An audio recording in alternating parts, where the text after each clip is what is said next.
Hi friends, good morning. This is Sayyid Azam Iqbal. I hope you all must be very much healthy and absolutely and amazingly awesome. Friends, आज हम GoPro book के chapter 1 के ऊपर बात करने जा रहे हैं। जैसे कि लास्ट सेशन में हमने अपने YouTube चैनल के ऊपर इस बुक के इंट्रोडक्शन को आपसे शेयर किया।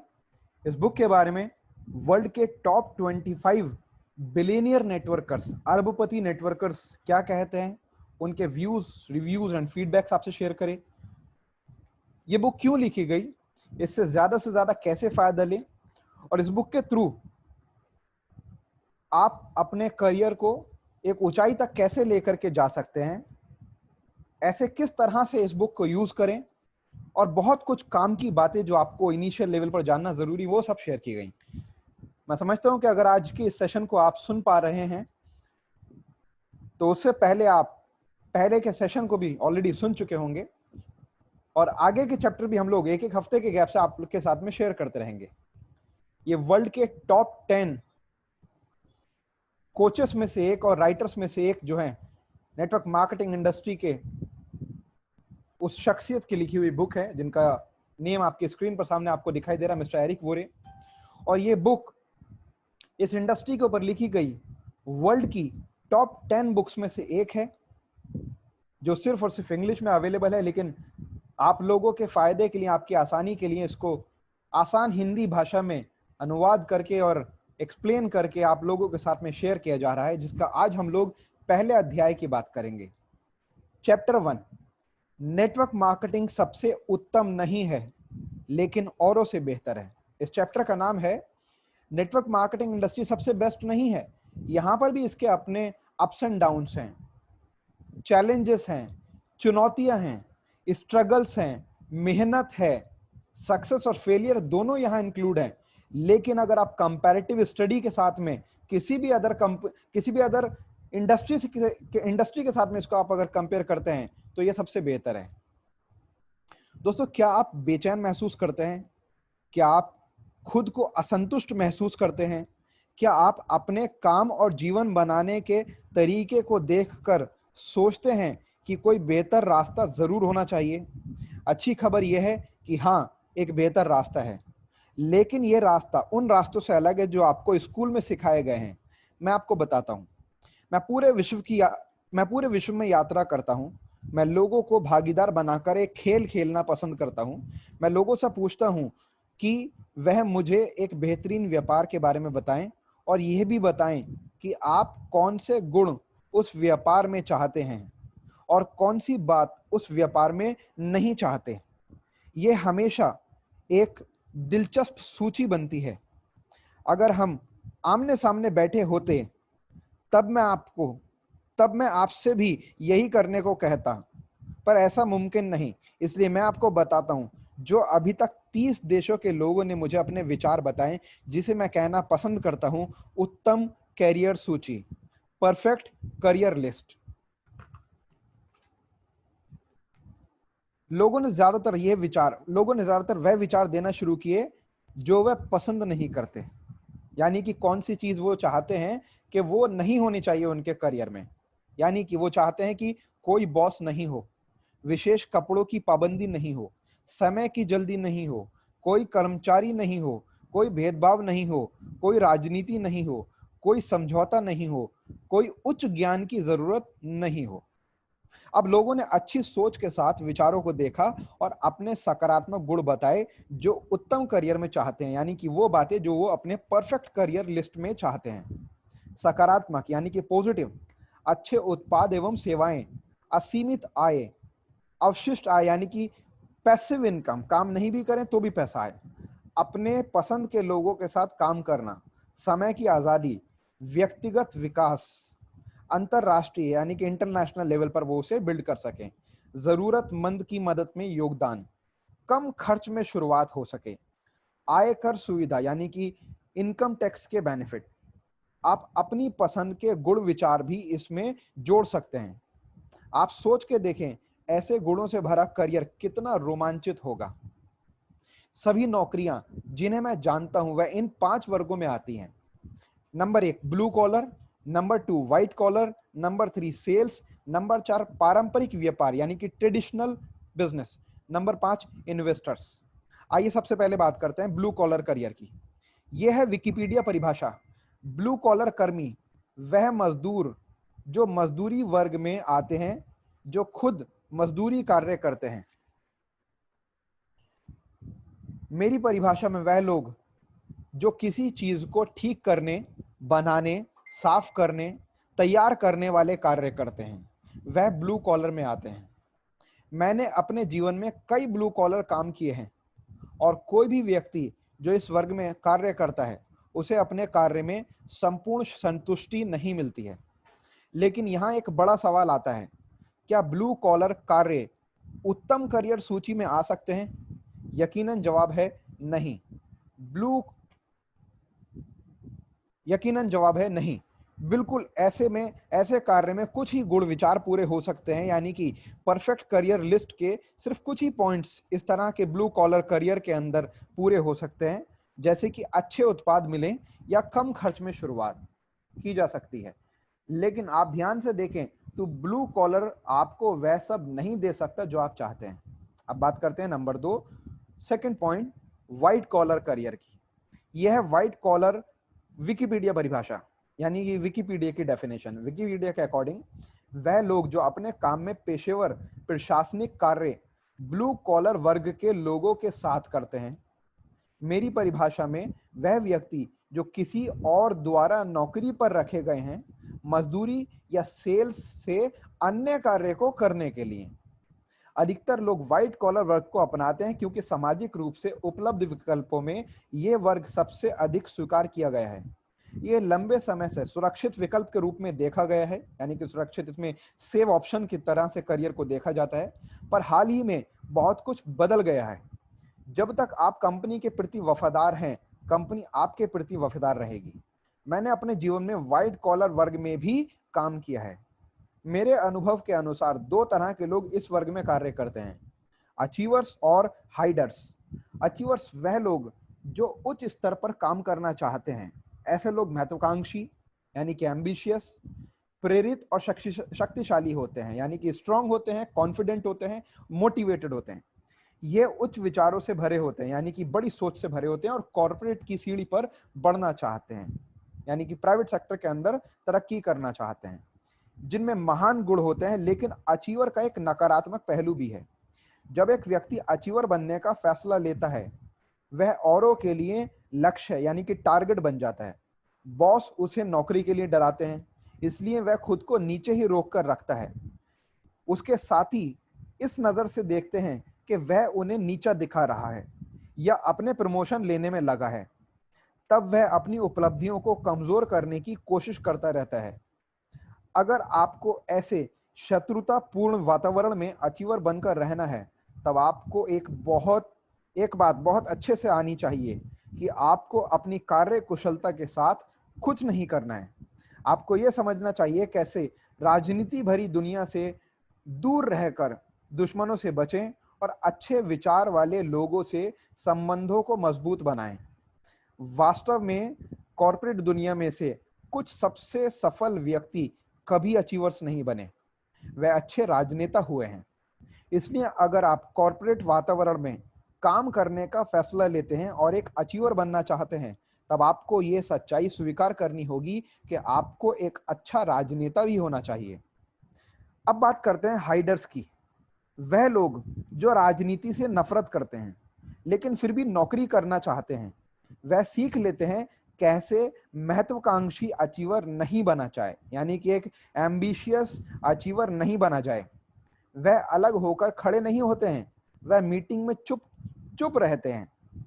वह नए विचारों को सामने नहीं रखते, वह छिपते हैं। वह अपना सिर झुकाकर रखते हैं और वही काम करते हैं जैसा उनसे कहा जाता है। वह सिर्फ उतना करते हैं कि उनके बारे में नकारात्मक बात नहीं हो। इस तरह वह कंपनी में जीवित रहते हैं। यह रणनीति दशकों से काम आ रही है, लेकिन नई अर्थव्यवस्था में अब छिपना अधिक कठिन होता जा रहा है और लोग समय से बाहर होते जा रहे हैं। अब हम वापस एक अच्छे करियर सूची पर आए तो क्या व्हाइट कॉलर कार्य एक उस सूची में आ सकते हैं? यानी कि क्या व्हाइट कॉलर जॉब को आप परफेक्ट करियर लिस्ट में मान सकते हैं? स्पष्ट रूप से जवाब है बिल्कुल नहीं। निश्चित रूप से कई वर्गों में नहीं आता। आगे बात करते हैं सेल्स। सेल्स, कुछ लोगों का चयन नौकरी से अलग जाकर सेल्स करियर में शामिल होने का होता है। यह लोग निश्चित रूप से अधिक साहसी होते हैं, क्योंकि आमतौर पर सेल्स कर्मी की आय काम करने के घंटे के बजाय उसके उत्पादन के अनुसार दी जाती है। मैं हजारों सेल्स कर्मियों को जानता हूं। उन सब का एक आम विषय होता है जो मैंने अपने पूरे करियर में गौर किया है। एक अच्छे सेल्स कर्मी के पास एक ऐसा समय आएगा जब हर चीज अच्छे से होगी।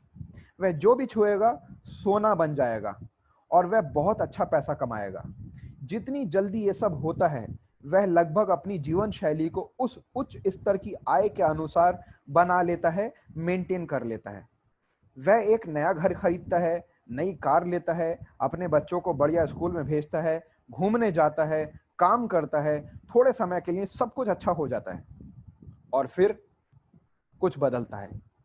कंपनी अपनी योजनाएं बदलती है, उनका क्षेत्र कम हो जाता है, प्रतियोगी ऊपर होने लगते हैं, वह अपना सर्वश्रेष्ठ ग्राहक खो देता है, अर्थव्यवस्था में मंदी आ जाती है, नई तकनीक से उनके प्रस्ताव का महत्व कम हो जाता है, या सरकार से इंडस्ट्री में बदलाव आ जाते हैं। ये सिर्फ कुछ उदाहरण हैं। 100 से अधिक ऐसे कारण हैं जो सेल्स वर्ग की दुनिया अधिक मुश्किल बना सकते हैं। जब ऐसा होता है, तब जो बड़ी जीवन शैली विकसित हुई है, अब सब कुछ डिस्टर्ब हो जाता है। अब सप्ताह में 40 घंटे काम करना उनके बिल भरने के लिए काफी नहीं हो पाते हैं, इसलिए वह सप्ताह में 50 घंटे काम करते हैं, फिर 60 घंटे, फिर 70 घंटे, और फिर उनका जीवन बहुत छोटा हो जाता है। उनके पास चीजें होती हैं, पर उनका आनंद लेने के लिए समय नहीं होता। सेल्स कर्मी के लिए अन्य चुनौतियां, कोई फर्क नहीं पड़ता आज आप कितना काम करते हैं, अगले दिन आप फिर शून्य से शुरू करते हैं। कोई फर्क नहीं पड़ता कि इस महीने आपने कितना माल बेचा, अगले महीने आपको फिर से शून्य से शुरू करना होता है। लंबे समय तक ऐसे दबाव में दबकर काम करते रहने की कोशिश करनी पड़ती है। क्या सेल्स करियर में आपके बिल का भुगतान हो सकता है? जी हाँ, बिल्कुल हो सकता है। अच्छे से आप अपने खर्चे मैनेज कर सकते हैं। लेकिन क्या इसको उत्तम करियर सूची में, यानी कि परफेक्ट करियर लिस्ट में रखा जा सकता है? फिर से जवाब है नहीं, बिल्कुल नहीं। नेक्स्ट बात करते हैं पारंपरिक व्यापार की। पारंपरिक व्यापार यानी कि ट्रेडिशनल बिजनेस। कुछ लोग बड़े सपनों को चुनते हैं, अपना व्यापार बनाते हैं जिसके वह खुद मालिक हों, वह आदेश दें। यह एक रोमांचक विचार है ना? कई लोगों की सच्चाई यह है। पहला चरण, वह अपना व्यापार शुरू करने के लिए अपनी जीवन की जमा पूंजी लगाते हैं, नए कर्ज लेते हैं और कई बार अपने दोस्तों और परिवार के सदस्यों से उधार लेते हैं। दूसरा चरण, वह अपनी गारंटी पर हर रास्ते से कर्ज लेते हैं।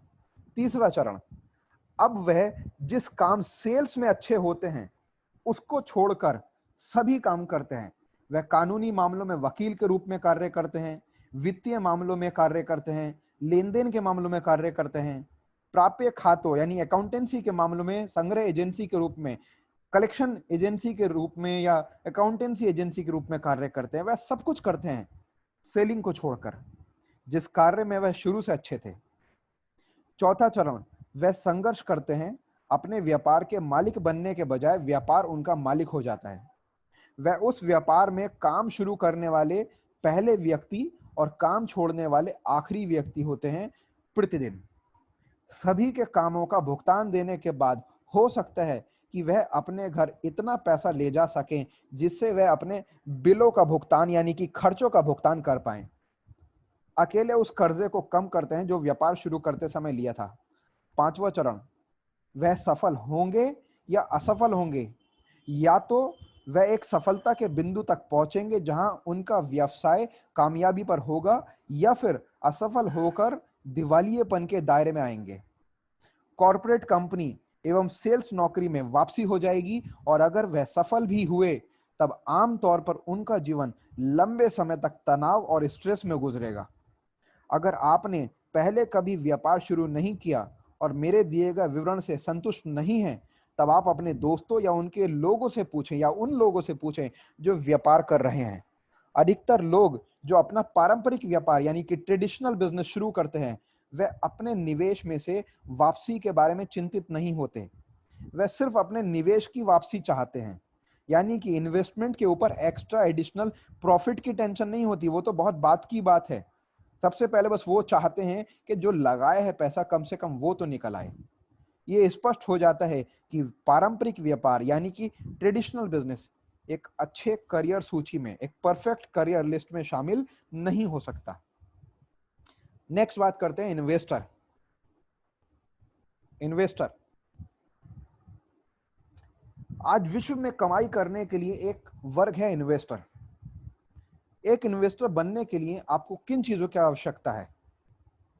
अगर आपके पास बहुत पैसे नहीं है, तब अपने निवेश की यानी इन्वेस्टमेंट की वापसी पर कमाना आपके लिए बहुत कठिन हो जाएगा। यानी कि अगर आपके पास लगाने के लिए, इन्वेस्ट करने के लिए बहुत ज्यादा पैसा है, तब तो शायद आप कमा सकते हैं, जबकि तब भी कोई गारंटी नहीं। लेकिन अगर पैसा बहुत ज्यादा नहीं है, तो आप मुनाफे में अपने आप को लेकर के आ पाएं, ऐसा बहुत मुश्किल आपके लिए हो जाएगा। खासकर अगर आप नुकसान के जोखिम को कम करने की कोशिश करेंगे, यानी कि अगर आप चाहते हैं कि लॉस कम हो, लॉस का रिस्क कम हो, तो आपके लिए बहुत दिक्कत हो जाएगी। मान लेते हैं आपने ऐसा कर लिया। अब एक कामयाब इन्वेस्टर बनने के लिए अगली क्या जरूरत है? आपको अपने ज्ञान और स्किल्स को बढ़ाना होगा। मैं कई लोगों को जानता हूं, मैं गिनती कर सकता हूं उन लोगों की जो कई सालों तक रियल एस्टेट में काफी ज्ञानी रहे हैं, लेकिन जब रियल एस्टेट मार्केट में बदलाव होते हैं, उस समय उनका ज्ञान और उनके स्किल्स उनकी मदद नहीं कर पाते हैं और वे बहुत कुछ खो देते हैं। यदि आप किसी और के पारंपरिक व्यापार में निवेश करना चाहते हैं, गुड लक। ज्यादातर मामलों में आप इन्वेस्टर नहीं होंगे, आप सिर्फ एक परोपकारी लगेंगे। यानी कि दूसरे के बिजनेस में अगर आप पैसा लगाएंगे, तो उस वक्त आप एक इन्वेस्टर के तरह से बिजनेस पार्टनर नहीं होंगे, बल्कि ज्यादातर केसेस में आप सिर्फ और सिर्फ परोपकार करने वाले, बस सोशल सर्विस या सपोर्ट करने वाले एक शख्स होंगे। बिजनेस के मालिक मेन आप नहीं होंगे, मालिकाना हक आपका नहीं होगा। अब सवाल आता है, शेयर बाजार कैसा रहेगा? लोग यहां कमाते हैं, है ना? क्यों नहीं कमाते?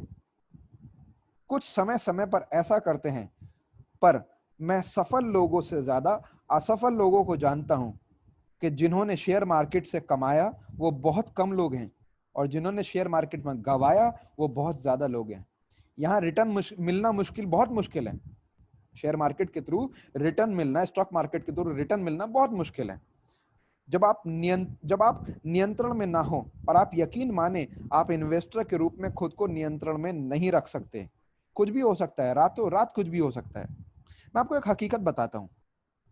मैं साल 2001 में अच्छे से रह रहा था और मैं सबसे ज्यादा कमाने वाले सलाहकार के रूप में काम कर रहा था। मेरी सेल्स के हिस्से में मुझे नई कंपनी के लगभग 1,70,000 शेयर प्राप्त हुए।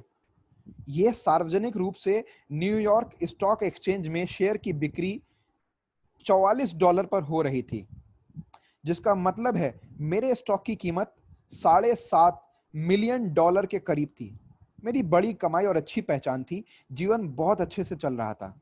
मैंने अपने स्टॉक का कुछ हिस्सा यानी कि $2 मिलियन सुरक्षित किया, जिससे मैं अपने सपनों का घर बना रहा था, और बाकी स्टॉक को मैंने ऐसे रहने दिया, क्योंकि मैं जानता था कंपनी अच्छे मुकाम पर है, उत्पाद अच्छे हैं और सेल्स भी अच्छी हो रही है। तभी कुछ ऐसा हुआ जो मेरे कंट्रोल के बाहर था। रातों रात स्टॉक की कीमत $44 से $37 पहुंच गई, क्योंकि कुछ इन्वेस्टर्स कंपनी को निशाना बना रहे थे और स्टॉक कम हो गए। दूसरे शब्दों में कहें तो स्टॉक की कीमत जितनी नीचे गिरेगी वह उतना ज्यादा पैसा कमाएंगे। मैंने सोचा ये एक मजाक है, क्योंकि कंपनी अच्छे से चल रही है, इसलिए मैंने $37 पर और शेयर खरीदे, ये मानते हुए कि शेयर की कीमत फिर से ऊपर जाएगी। पर कीमत ऊपर जाने की बजाय नीचे चली गई और $33 पर पहुंच गई। मैंने और शेयर खरीदे, कीमत अब $27 पर पहुंच गई। मेरे पास मार्जिन कॉल्स आने लगे, जिसका मतलब ये था कि अगर मैंने उन्हें पैसे नहीं दिए तब वह अपने नुकसान की भरपाई के लिए मेरे शेयर भी बेचने शुरू कर देंगे, पर मेरे पास देने के लिए पैसे नहीं थे। स्टॉक लगातार नीचे गिरते गए। अब शेयर की कीमत $10 तक आ गई थी। मेरे $7.5 मिलियन खत्म हो गए, और ये सब 90 दिनों में हो गया। अब अंत में स्टॉक वापस आए और कंपनी को $10 पर प्राइवेट लिया गया, $10 प्रति शेयर पर प्राइवेट लिया गया। लेकिन मैं वहां का सलाहकार नहीं रहा, मैं बाहर निकल चुका था। क्या मैं समझदार हो सकता था? जी हां। क्या मैंने गलतियां की? बिल्कुल। लेकिन इस घटना का सबक है कि अगर आप इन्वेस्टर बनने की सोच रहे हैं, तब आपको यह मानना होगा कि समय समय पर हालात नियंत्रण के बाहर जा सकते हैं, और जब ऐसा होगा वह बहुत महंगा पड़ेगा। अब अगर हम उत्तम व्यवसाय सूची, परफेक्ट करियर लिस्ट की तरफ देखें, तो क्या इन्वेस्टर वर्ग इस सूची में आते हैं? बिल्कुल नहीं। हम लोगों ने ब्लू कॉलर, व्हाइट कॉलर, पारंपरिक व्यापार यानी कि ट्रेडिशनल बिजनेस और इन्वेस्टर वर्ग के बारे में बात की, और कोई भी एक उत्तम व्यवसाय सूची में सही नहीं बैठा, यानी कि परफेक्ट करियर लिस्ट के अंदर सही नहीं बैठा। तो क्या उत्तम गुण व्यवसाय सूची में यानी कि परफेक्ट करियर लिस्ट में कोई कार्य मुमकिन है? जी हां। लेकिन उसके लिए आपको मानना होगा कि सब कुछ बदल रहा है। पैसा कमाने का पुराना रूप अब खत्म हो चुका है या खत्म हो रहा है। नई अर्थव्यवस्था, आप जानते हैं, दुनिया बदल रही है। वह लोग जो इस बात को नहीं समझ रहे, उनको आगे का समय खराब हो सकता है, उनका आगे का समय खराब हो सकता है। और जो लोग इसे समझ पाए, उनका अच्छा समय आएगा, उनका बहुत अच्छा समय आएगा। पिछले 100 वर्षों से एक दिलचस्प घटना घटित हुई है। कंपनियों की बढ़ोतरी समाज में ज्यादा मायने रख रही है। लोगों के काम करने की सबसे सुरक्षित और सम्मान पाने का स्थान नौकरी हुई है। लोगों के जीवन की प्रक्रिया विकसित हुई है। पहला, स्कूल जाओ सीखने के लिए कि नौकरी कैसे मिले। दूसरा, कंपनी ढूंढो जो आपको नौकरी दे। तीसरा, उस कंपनी के लिए 40 साल तक काम करो। चौथा, रिटायर हो जाओ। कुछ दशकों में, यानी कि कुछ 10-10 साल के अगर गैप से आप देखें, कंपनी में ईमानदारी और कड़ी मेहनत करने के बदले इनाम देने के वादे झूठे साबित हो रहे हैं। लोग समझ रहे हैं जो ईमानदारी और मेहनत हम कंपनी को दे रहे हैं, उसका रिटर्न उन्हें नहीं मिल रहा। इसलिए जीवन की अलग प्रतिक्रिया विकसित हुई है, और जीवन की प्रक्रिया अलग तरह से विकसित हो रही है, क्योंकि पेंशन भी ज्यादातर नौकरियों में दुनिया भर में खत्म हो चुकी है। पहला, स्कूल जाओ ये सीखने के लिए कि नौकरी कैसे मिले। दूसरा, कंपनी ढूंढो जो आपको नौकरी दे। तीसरा, अपने व्यवसाय दौर में यानी कि प्रोफेशनल दौर में राजनीतिक कारणों से हर 3 से 5 सालों में कंपनी बदलते रहो। आज यहां नौकरी, कल वहां नौकरी। कहीं नौकरी से आपको आपके बॉस ने निकाल दिया, तो कहीं आपको मजबूरी में रिजाइन देना पड़ेगा, या नौकरी से इस्तीफा दे करके आप दूसरी नौकरी को ढूंढेंगे। चौथा, स्वयं को 40 साल के बाद भी रिटायर मत करो और काम करते जाओ। अब हम अपने जीवन के बहुत बड़ी उन्नति से गुजर रहे हैं। एक सदी थी, लोगों को घंटों, हफ्तों या सालों के अनुसार पैसे दिए गए। यह विश्व तौर पर, वर्ल्ड लेवल पर बदल रहा है। विश्व अब प्रदर्शन अर्थव्यवस्था की तरफ बढ़ रहा है, और ऐसा होने लगा। इसका मतलब यह हुआ कि भविष्य में आपको भुगतान समय के अनुसार नहीं, केवल आपके कार्य प्रदर्शन के अनुसार मिलेगा। खाद्य इंडस्ट्री यानी कि फूड इंडस्ट्री में पहले से ही इसी मॉडल पर काम हो रहा है। उन्हें कानूनी तौर पर घंटे के अनुसार बहुत ही कम पैसे दिए जाते हैं, और वे अपना जीवन टिप के माध्यम से पूरा करते हैं, जो उनके कार्य प्रदर्शन पर आधारित है। आप कल्पना करके देखें, अगर यही मॉडल वास्तव में विश्व में होने वाली हर नौकरी पर लागू किया जाए, आप देखेंगे क्या हो रहा है। एक व्यक्ति को होटल के कमरे की सफाई का भुगतान घंटे के हिसाब से नहीं, हर कमरे के हिसाब से मिलेगा। यह उदाहरण कार्यालय कर्मचारियों के लिए इस तरह से है। एक व्यक्ति की सालाना वेतन $60,000 है। पहले चरण में कंपनी वेतन कम करेगी, जैसे $50,000, क्योंकि आज की मार्केट को देखें तो अन्य लोग हैं जो कम वेतन पे, कम सैलरी पर जॉब करने के लिए तैयार हैं। दूसरा चरण, कंपनी आधार वेतन यानी बेस सैलरी कम कर देगी, सालाना $20,000। तीसरा चरण, कंपनी का कहना होगा कि हम आपको $30,000 सालाना अलग से देंगे, ईयरली अलग से देंगे, अगर आप महीने में निर्धारित कार्य प्रदर्शन, वर्क परफॉर्मेंस पूरा कर सकते हैं, यानी टारगेट के साथ जॉब के अंदर। अन्य शब्दों में कहें, अगर आप निर्धारित संख्या को पार कर देंगे तब आपको अलग से $2,500 प्रति माह मिलेगा, महीने का मिलेगा। अब दबाव आपके ऊपर है और कंपनी इसमें खुश है, क्योंकि अगर आप संख्या पार नहीं कर पाए, वह तब भी काफी बचत कर लेंगे। अगर आप संख्या को पार कर पाते हैं, तो क्या आप अनुमान लगा सकते हैं कि आपके भविष्य में क्या है? वह आपकी आवश्यकताओं को बढ़ाएंगे जब तक आप और बेहतरीन नहीं बनते। यह आपके साथ होगा अगर आप पहले से अधिक निपुण और कुशल नहीं हैं। गिनते रहें, यह विश्व भर के हर एक पेशे में होगा। विकास की शुरुआत हो चुकी है। यह क्यों हो रहा है? यह कंपनी के लिए एक बेहतर मॉडल है। यह कम खर्च में ज्यादा बेहतर परिणाम देता है। नई अर्थव्यवस्था में कम लोगों को जरूरत है, इसलिए कंपनी के पास बहुत लोग हैं, कम से कम नौकरियों के लिए।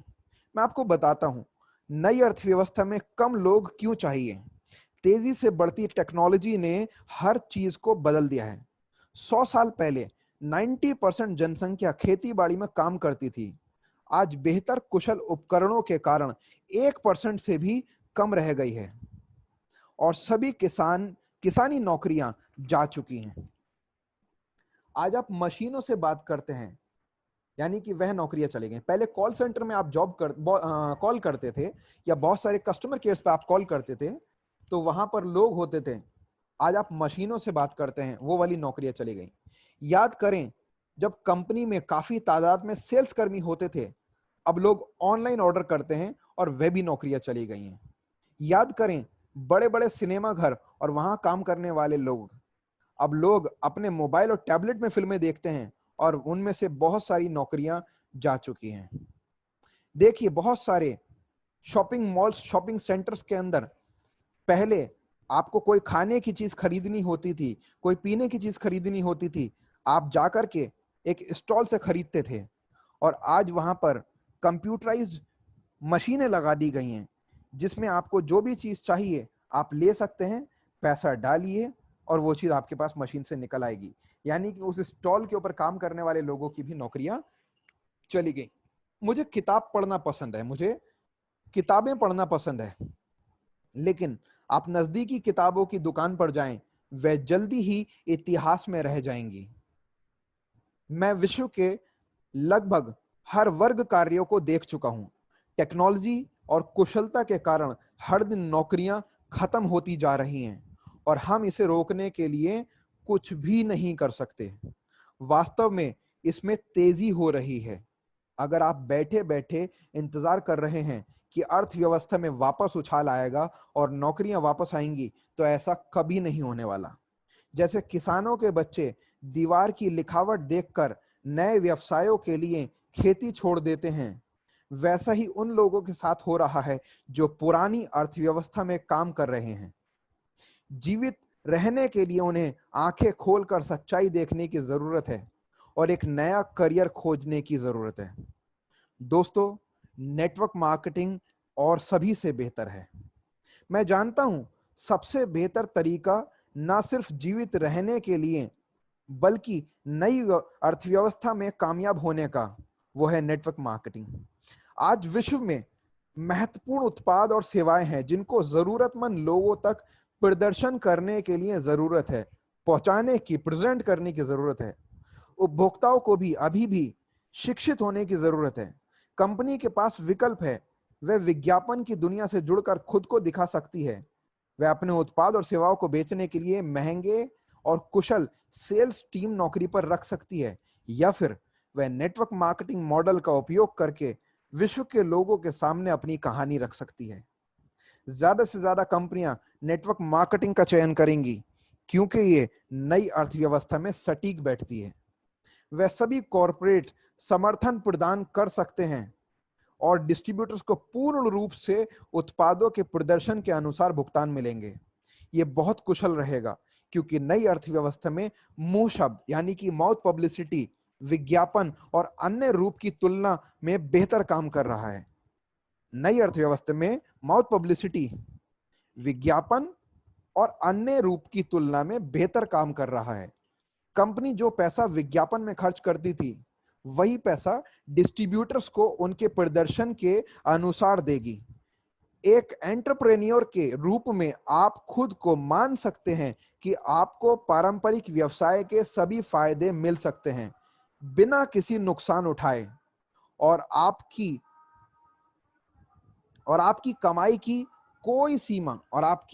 कमाई की कोई सीमा नहीं होगी क्योंकि नेटवर्क मार्केटिंग कंपनियां चाहती हैं कि आप जितना चाहें पैसे कमाएं। वैसे भी अगर आप पैसे प्रदर्शन के अनुसार दिए जाएं, यानी कि अगर आपको पैसे प्रदर्शन के परफॉर्मेंस के अकॉर्डिंग दिए जाएं, तब हम सीमित कमाई में क्यों रहें। हम ज्यादा बेहतर काम करके परफॉर्म करके और अपनी टीम के थ्रू भी काम करवा करके ज्यादा से ज्यादा कमा सकते हैं। अब नेक्स्ट एक पॉइंट आता है नेटवर्क मार्केटिंग में पकड़। नेटवर्क मार्केटिंग में क्या कमी हो सकती है, कौन सी चीज ऐसी है कि जो हो सकता है कुछ लोगों को पसंद ना आए। ये सब सुन के अच्छा लगता है और ऐसा होता है, लेकिन यहां एक पकड़ है, एक कमी है जो ज्यादातर लोग आपको नहीं बताएंगे। नेटवर्क मार्केटिंग की पकड़ क्या है, कमी क्या है? आपको अज्ञानी लोगों द्वारा सामाजिक सम्मान का नुकसान उठाना पड़ेगा। मैं दोबारा रिपीट कर दूं, नेटवर्क मार्केटिंग के अंदर सिर्फ एक ही कमी है। आपको जब तक आप इस इंडस्ट्री में कामयाब नहीं हो जाते, अच्छे लेवल पर कमाई नहीं कराने लग जाते, कुछ समय तक, कुछ महीने या फिर कुछ साल तक आपको इस इंडस्ट्री को लेकर जो अज्ञानी लोग हैं, अनअवेयर लोग हैं, आपको उन अज्ञानी लोगों द्वारा सामाजिक सम्मान यानी कि जो आपका सोशल रेस्पेक्ट है उसका नुकसान उठाना पड़ेगा। लोग आपको हो सकता है कि क्रिटिसाइज करें, डिमोटिवेट करें, डिमोरलाइज करें, टांग खींचें, आपका मजाक बनाएं। बस इस चीज को आपको झेलना पड़ेगा, बर्दाश्त करना पड़ेगा कुछ समय तक। इसका मतलब है थोड़े समय के लिए। लोग अब भी पुरानी अर्थव्यवस्था में रहने और काम करने की कोशिश कर रहे हैं। वह आप जितना नहीं सोचेंगे, वह नहीं समझेंगे, वह सोचेंगे कि आप पागल होकर नेटवर्क मार्केटिंग में लगे हुए हैं। नेटवर्क मार्केटिंग को सिर्फ समझ लेना पूरी तरह से सही शब्द नहीं है, आपको इससे अधिक करने की जरूरत है। आपको मानने की जरूरत है कि अज्ञानी लोगों द्वारा सामाजिक सम्मान का नुकसान उठाना पड़ेगा। औरों के सामने पूरा होने से पहले आपको अपने विचारों का भविष्य देखना होगा। आप स्मार्ट हैं, आप वह व्यक्ति हैं जो अपने जीवन को बेहतर बनाने के कार्य करेंगे। जो अपने जीवन को आप स्मार्ट व्यक्ति हैं, आप वह व्यक्ति हैं जो अपने जीवन को बेहतर बनाने के कार्य करेंगे। लोग आपकी बात के बारे में नहीं सोचेंगे, इसका एक कारण है, और वह सिर्फ इसलिए नहीं कि वह पुरानी अर्थव्यवस्था में फंसे हुए हैं, बल्कि ये देखते हैं कि मैं आपको ये समझाने में मदद कर पाता हूं। आइए देखते हैं। क्योंकि अगर आप नेटवर्क मार्केटिंग व्यवसाय में, नेटवर्क मार्केटिंग बिजनेस में काम करने का फैसला लेते हैं, तब आपके लिए ये जानना जरूरी है। ज्यादातर लोग या तो नेटवर्क मार्केटिंग कंपनी से जुड़ते हैं या उस व्यक्ति से जिसे वह जानते हैं। यह लगभग हर व्यक्ति के मन में आता है जिसने नेटवर्क मार्केटिंग में शामिल होने का फैसला लिया है। हाँ, मैं सोच सकता हूं 5 में से 6 लोगों ने भी ऐसा किया था। ऐसा कभी कभी कुछ लोग सोचते हैं कि ऐसे ऐसे कुछ लोग थे जिन्होंने ऐसा किया था। मेरी बहन बहुत अच्छी होगी, मेरे दोस्त इस तरह की चीजें पसंद करते थे, मैं जानता हूं अन्य लोग भी अद्भुत हो सकेंगे। कुल मिलाकर अन्य शब्दों में कहें तो उन लोगों ने किसी पेशे को नहीं चुना, यानी कि इस काम को वो प्रोफेशनल हो करके और बिल्कुल बिजनेस की तरह से हो करके नहीं चुनते, बल्कि वह बस भाग्यशाली होने की उम्मीद लगा रहे थे। यानी कि इस बिजनेस के अंदर वो अपने आप को तुक्का लगाकर, लकी मान करके आने की कोशिश करते हैं कि बस ट्राई करेंगे और नहीं भी अगर कर पाएंगे तो भी हम कमा लेंगे। यानी कि ग्रेजुएशन, पोस्ट ग्रेजुएशन, डॉक्टरी, टीचिंग, वकालत, MBA, चार्टेड अकाउंटेंसी, बहुत सारे कामों को करने से पहले कई साल की इंसान मेहनत करता है, पढ़ता है, सीखता है, वक्त लगाता है और पैसा भी लगाता है। उसके बाद में वो कमाना शुरू करता है और वो जानता है जिस वक्त वो इन सारी डिग्रीज में, इन सभी शिक्षाओं में इन्वॉल्व होता है, वो जानता है कि अभी पैसा नहीं आएगा, इसके बाद पैसा आएगा। लेकिन नेटवर्क मार्केटिंग में जब आने का डिसीजन लेता है तो वो सोचता है कि बिना पढ़े, बिना लिखे, बिना सीखे, बिना टाइम लगाए, बिना कुछ करे, पहले ही दिन से मेरे पास पैसा आने लगे। हफ्ते के अंदर मैं सैकड़ों, महीने के अंदर मैं हजारों, एक साल के अंदर मैं लाखों और 2 या 3 साल के अंदर मैं करोड़पति बन जाऊं। ध्यान से सुनिएगा इन बातों को। जैसे कि मैंने आपसे बताया कि बहुत सारे लोग बस चांस लेने के लिए इस बिजनेस में आते हैं, नेटवर्किंग टूरिस्ट बनकर के इस बिजनेस में आते हैं, ट्राई मारने, घूमने आते हैं। कुछ लोगों को ज्वाइन कराकर अपने खर्च वापस निकालना चाहते हैं और ये सोचते हैं कि बस बैठ के पैसे आने का इंतजार करना है। किसी और के काम पर आपको पैसे मिलना काफी आकर्षित है ना? लेकिन अक्सर गलत समझ लिया जाता है इसको सही तरीके से कैसे लेना चाहिए और समझना चाहिए और करना चाहिए, उस पर वो गौर नहीं देते। वह कोई व्यापार शुरू नहीं करते, बल्कि वह सिर्फ लॉटरी का टिकट खरीदते हैं और सोचते हैं कि ऐसा लॉटरी टिकट जिसे 6 बार घिसना है, यानी वे 6 नए लोगों से बात करेंगे जिन्हें वह इस व्यापार के बारे में बताएंगे और वो मानते हैं कि सभी ज्वाइन कर लेंगे। वह इन लोगों से मिलते हैं और उन्हें अपने व्यापार में ज्वाइन कराने की कोशिश करते हैं। कम ज्ञान और कम स्किल्स होने के कारण ज्यादातर लोग बिना कुछ कमाए खत्म हो जाते हैं, एक लॉटरी टिकट की तरह। ये एक और मौका वह खोते हैं क्योंकि वह एक अकुशल और अज्ञान व्यक्ति की तरह काम करते हैं, जिसने सीखा नहीं, पढ़ा नहीं, इस इंडस्ट्री के अंदर अपनी नॉलेज नहीं बढ़ाई, स्किल्स नहीं डेवलप करे और इस इंडस्ट्री को बिना सीखे आधे अधूरी टूटी फूटी नॉलेज के साथ में काम करना शुरू करते हैं और ये सोचते हैं कि सीखना मुझे या तो बिल्कुल ना पड़े या कम से कम सीखना पड़े, लेकिन कामयाबी मेरे पास सबसे बड़ी आ जाए। ऐसा बिल्कुल नहीं होगा, क्योंकि ऐसा बिल्कुल नहीं हो सकता। वह कुछ संबंध भी खराब कर लेते हैं, इसलिए वह लॉटरी टिकट छोड़ देते हैं और अपने व्यापार के शुरू ना होने की जिम्मेदारी लेने के बजाय नेटवर्क मार्केटिंग को दोष देते हैं और दुनिया को भी यही बताते हैं, देखो मैंने नेटवर्क कंपनी ज्वाइन की, मैंने काम किया, मैंने हर व्यक्ति से बात की, पर नेटवर्क मार्केटिंग काम नहीं कर पाई। तुम अपने पैसे बचा लो। अगर आप ऐसे पेशे में काम करने का चयन करते हैं, तब आपको ऐसे लोगों से ऐसी बातों को सुनना पड़ेगा। अज्ञानी लोगों की राय जो सोचते हैं कि उन्होंने सही तरीके से काम किया पर फायदा नहीं हुआ, उनसे बचना पड़ेगा। अगर आपके लिए ये शब्द संभालना मुश्किल है तो फिर नेटवर्क मार्केटिंग आपके लिए नहीं है, लेकिन अगर आप ऐसे लोगों को संभाल पाएं तब दुनिया आपकी है। जो लोग इन बातों को अपना लेते हैं वह अच्छा पैसा कमाते हैं। जो लोग दूसरों को इस पेशे को दिखा सकते हैं, अज्ञानी लोगों को सही ज्ञान दे सकते हैं, जो अपने जैसे सोच वाले लोगों के संगठन का निर्माण कर सकते हैं, कंपनियां ऐसे लोगों को असीमित भुगतान करेंगी। कुछ लोग कहना पसंद करते हैं कि धारणा ही सच्चाई है। मैं इस बात को नापसंद करता हूं। सदियों से दुनिया के महान लीडर्स ने इस बात को नजरअंदाज किया है। क्या हो अगर नेल्सन मंडेला ने कहा कि धारणा ही वास्तविकता है? क्या हो अगर मार्टिन लूथर किंग ने कहा कि धारणा ही वास्तविकता है? क्या हो अगर स्टीव जॉब्स ने कहा कि धारणा ही वास्तविकता है? दोस्तों, दुनिया के महान लीडर्स ने कहा है कि वास्तविकता ही वास्तविकता है, और मैं लोगों को इस सच्चाई को समझाने में सब तरह से मुमकिन मदद कर रहा हूं। सच यह है कि नेटवर्क मार्केटिंग बिल्कुल उत्तम नहीं है, लेकिन हाँ, औरों से बेहतर है, और यही सच्चाई है।